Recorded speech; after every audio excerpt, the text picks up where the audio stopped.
I'm working in an organization and we're looking at the issue of change, okay, usually when we're talking about change, we're talking about something, new structure, new strategy, a new approach to things, new products, services, whatever it is. What people often forget is that if you're talking about people, people actually go through a transition that's related to the change.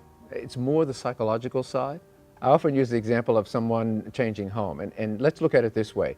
You come across your dream home. This is what you've been wanting all your life. And in that moment, what you do is you think, this is it, I'm going for it, I'm going for this. And you're very happy. And then you start having what we call buyer's remorse. And it may not simply be an emotional or financial thing. It may be, I've been in this neighborhood for 20 years. I like the people. It's fantastic. My kids, they have friends here. So when we talk of transition, we're saying something is going to end before something can start. And it's the ending involves losses. And even if those losses are not significant enough for you to not want to make the change, they're important. And so if we don't acknowledge the losses that are going to accompany a new beginning, we're going to, well, basically we're going to struggle with the change. So I guess what I would say is that organizations tend not to acknowledge that human beings go through transitions that are related to the change that they're trying to institute. That transition has phases. Something's got to end. There's a bit of a neutral zone because things don't change instantaneously.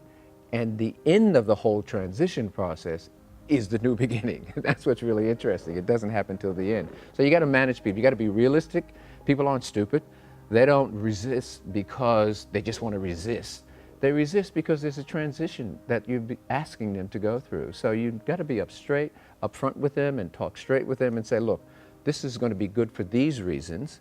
But yes, that's going to change, and there may be a loss there. You may have to shift. You may have to be working with different people. Whatever it is, that's important for that particular person. And then there's going to be a period of time where we haven't gotten there yet. So you need to manage that time. You need to manage yourself and them through that period.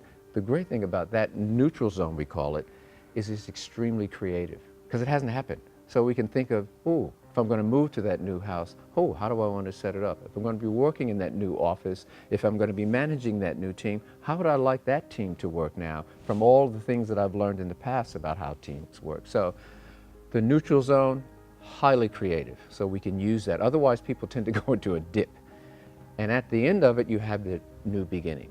And the new beginning, you know, there's a physical change, but it means new behaviors, new attitudes, new ways of thinking about things. And these are the things that have to be addressed if you want the change to work. You have to manage the transition.